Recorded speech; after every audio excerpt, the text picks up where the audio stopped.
अस्सलाम वालेकुम व्यूअर्स।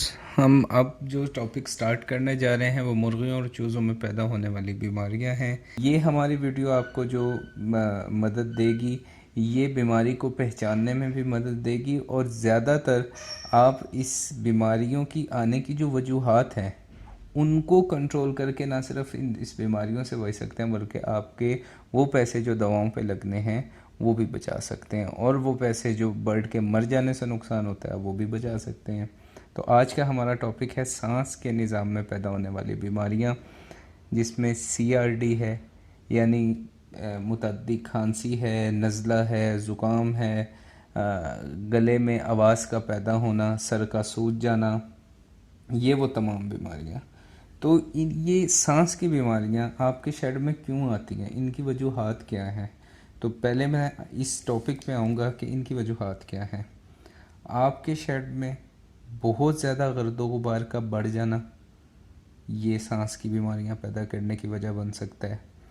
आपके शेड में अमोनिया गैस की शिद्दत का बढ़ जाना, कार्बन डाइऑक्साइड का बढ़ जाना, ये चीज़ें पैदा हो सकती हैं। अमोनिया गैस क्या है? अमोनिया गैस वो है जिसकी आप बू को नहीं सूंघ सकते, बल्कि इसकी इलामात आपको कुछ बताता हूँ। जब आप अपने शेड में जाएं और अंदर जाके आपकी आंखों में जलन महसूस होने लगे, ख़ासकर सर्दियों के मौसम में जलन महसूस होने लगे, तो आप समझ जाएं कि आपके शेड में अमोनिया की मिकदार जो है वो ख़तरनाक हद तक बढ़ रही है। क्योंकि सर्दी से बचाने के लिए परिंदों के शेड के जो हैं वो पर्दे ऊपर उठा दिए जाते हैं, हवा को अंदर आने से रोका जाता है ताकि अंदर जो है वो गर्मी बरकरार रहे। गर्मी तो अंदर बरकरार रहती है, लेकिन वेंटिलेशन ना होने की वजह से, हवा का मुनासिब गुज़र ना होने की वजह से, रात के हिस्से में रातें लंबी होने की वजह से अमोनिया गैस बढ़ जाती है, और ये सांस की बीमारियाँ अमोनिया गैस से फिर पैदा होती हैं। तो आप अपने शेड के अंदर ये निज़ाम करें कि जब आप पर्दे ऊपर कर देते हैं तो अपने शेड के जो रोशनदान हैं उसमें आप उससे रात के कुछ हिस्से में एग्जॉस्ट के ज़रिए भी गैस को निकाल सकते हैं, और कुछ रोशनदान ऊपर की साइड पे, जहाँ पे आपकी खिड़की है, खिड़की के ठीक ऊपर रोशनदान को छोटे को खुला छोड़ें कि गैस बाहर निकलती रहे।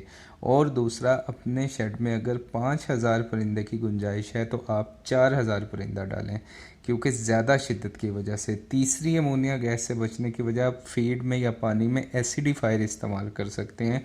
मुख्तलिफ़ कंपनियों के आते हैं। एसिडिफिकेशन जो है ये भी काफ़ी हद तक जो है वो शेड के अंदर जो बीट करती है मुर्गी या चूज़ा, उसमें अमोनिया कार्बन डाइऑक्साइड कम प्रोड्यूस होता है। तो एसिडिफायर भी आप इस्तेमाल कर सकते हैं। अपने बिस्तर को गीला होने से बचाएं, इसकी वजह से भी गैसेस बढ़ जाती हैं। और अपने शेड में हवा का मुनासिब इंतज़ाम रखें। और इसके अलावा जब नमी बिस्तर में आना शुरू होती है तो फार्मर जो हैं वो बिस्तर को, क्योंकि सूरज देर से निकलता है सर्दियों में, तो वो उसे बिस्तर को अल्ट पल्ट करने में थोड़ा सुस्ती से काम लेते हैं। तो नमी की वजह से जो बहुत ही तेज़ी से बीमारियां फिर ये सांस की फूटती हैं, और सांस की बीमारियां एक परिंदे से दूसरे परिंदे में बिल्कुल तेज़ी के साथ ऐसे ही मुंतकिल होती हैं जैसे नज़ला ज़ुकाम मुंतकिल होता है। तो आप अपने शेड में हवा का जो है वो गुज़र को मुमकिन बनाएं। मौसम जब तब्दील होता है, यानी कि गर्मी से सर्दी, सर्दी से गर्मी आती है, तो अमूमी तौर पे दिन में गर्मी और रात में सर्दी होती है।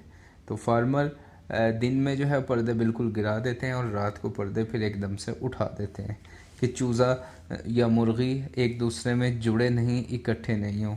तो ये सिर्फ इस वजह से नहीं, जुड़ना किसी और वजह से भी हो सकता है। ये आप रात को जब पर्दे उठाएं तो इस बात को यकीनी बनाएं कि आपकी गैसेस जो हैं वो ऊपर की तरफ जाती हैं। जब वो ऊपर छत की तरफ जाएं तो वहाँ पे आपके निकलने का दीवार से इंतज़ाम मौजूद हो कि गैसेस बाहर निकलती रहें। तो इसको आप हर मुमकिन कोशिश करें वेंटिलेशन को मुमकिन बनाने की। इससे सांस की बीमारियों से बचा जा सकता है। सर्दियों में दिए जाने वाले पानी का बहुत ज़्यादा ठंडा होना, रात को टैंकी में पानी होता है, परिंदा सुबह वही पीता है, बल्कि रात को भी पीता रहता है। अंडे वाली मुर्गियां जो हैं उनको देर तक रोशनी दी जाती है 16 घंटे पूरे करने के लिए, तो वो रात को भी वही पानी पीती रहती हैं। तो पानी को अगर आप गर्म नहीं कर सकते तो कम से कम ताज़ा पानी का इंतज़ाम करें। परिंदों को कम मिकदार में पानी दें, खाली को फिर भर दें, खाली को फिर भर दें, ताज़ा पानी भरें ताकि उसकी ठंडक कम हो। और शेड में बिस्तर बहुत ज़्यादा पुराना ना हो। बहुत से फार्मर ये करते हैं कि शेड में बिस्तर को पुराना करते हैं कि इस पे वैक्सीन गिरती है, इसके असरात भी हैं, ये बीमारियों को रोकती है। ये बिल्कुल ऐसा नहीं है। आप बिस्तर को बिल्कुल पुराना नहीं करें। जब बिस्तर से गैसेस निकलने लगें तो आप समझ जाएं कि अब इस बिस्तर को चेंज कर देना बेहतर है। तो आप बिस्तर को तब्दील कर दें, अल्ट पल्ट ज़रूर करें, उसे धूप लगवाएं बिस्तर को, और साथ में वैक्सीन बर वक्त दें। सांस से बचाव के लिए जो वैक्सीन है वो IB 120 है, IB 491 है। ये वो वैक्सीन हैं जो सांस की, इसमें कोराइज़ा की वैक्सीन भी है, आप वो भी लगवा सकते हैं। तो वैक्सीन के शेड्यूल में ये तमाम वैक्सीन मैं पहले बता चुका हूँ।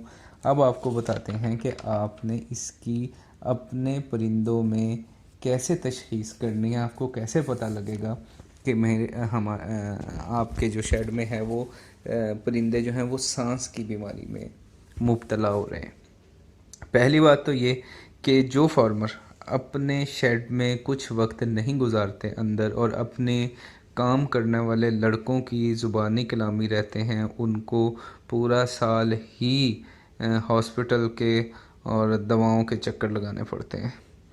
तो आप कोशिश करें 1-2 घंटा अपने परिंदों में ज़रूर गुजारें, 1 घंटा सुबह, 1 घंटा शाम में। तो आप फिर फ़ौरन आपको पता लगेगा कि आपके परिंदों में कुछ गड़बड़ हो गई है आज। तो बर वक्त अगर आप इसकी तशख़ीस कर लेंगे और इसका इलाज कर लेंगे, दवाओं के पैसे भी बचेंगे और आपका बर्ड भी महफूज रहेगा। तो सांस की बीमारियां अगर आ गई तो आपको कैसे पता लगेगा कि आपके शेड में जो है वो बर्ड में सांस की बीमारी की सबसे पहली इलामत, सबसे वाज़ह इलामत ये है कि आपका परिंदा जो है वो मुंह खोल के सांस लेता है।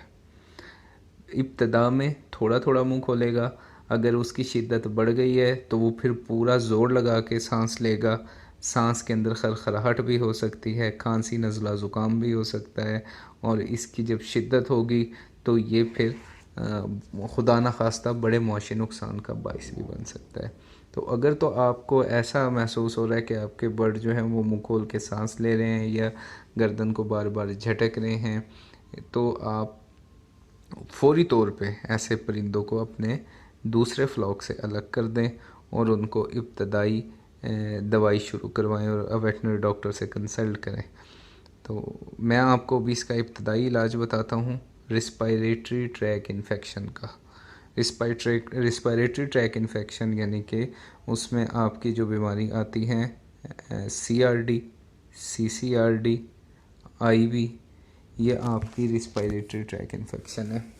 तो इसमें जो है आप बड़े फार्मर जो हैं वो डॉक्सीसाइक्लिन, ब्रोमैक्सिन और कोलेस्टीन और इसके साथ जो है अमोनियम क्लोराइड सिरप, इसे इस्तेमाल करें 3 से 4 दिन, फिर 1 दिन का वक्फ़ा दें और फिर उसे एक दिन के लिए इस्तेमाल करवाएं। तो इंशाल्लाह ताला बड़ी अच्छी दवा है और बड़े अच्छे रिज़ल्ट हैं इसके। और वो छोटे फार्मर जिनकी 20-50-100 मुर्गियाँ हैं वो एरिनेक और स्टीरॉन का सिरप लें।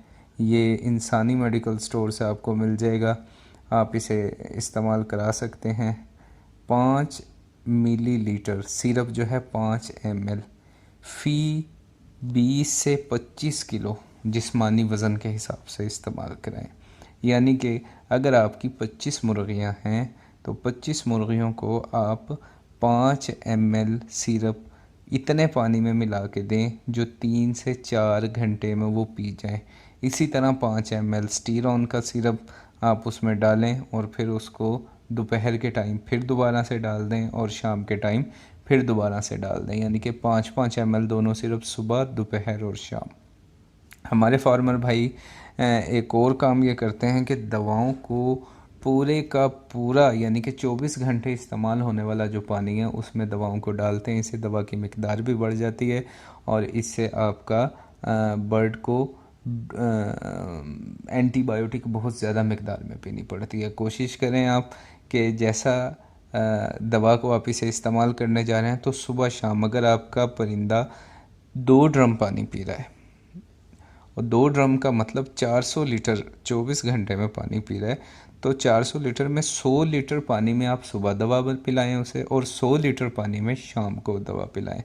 और दोपहर के टाइम में आप दवा को ना डालें, सादा पानी चले। 100 लीटर पानी सुबह और 100 लीटर शाम, इस तरह आप 3 दिन इसके पूरे कर सकते हैं और अपने बर्ड को दवा दे सकते हैं। तो आने वाली अगली वीडियो में आपको बताएंगे सांस की दूसरी बीमारियां। आज हमने आपको बताया CRD, CCRD और IB का इलाज। अब अगले आपको वीडियो में बताएंगे कोराइज़ा का, H9, H5, H7 ये क्या हैं और इनका इलाज इंशाल्लाह।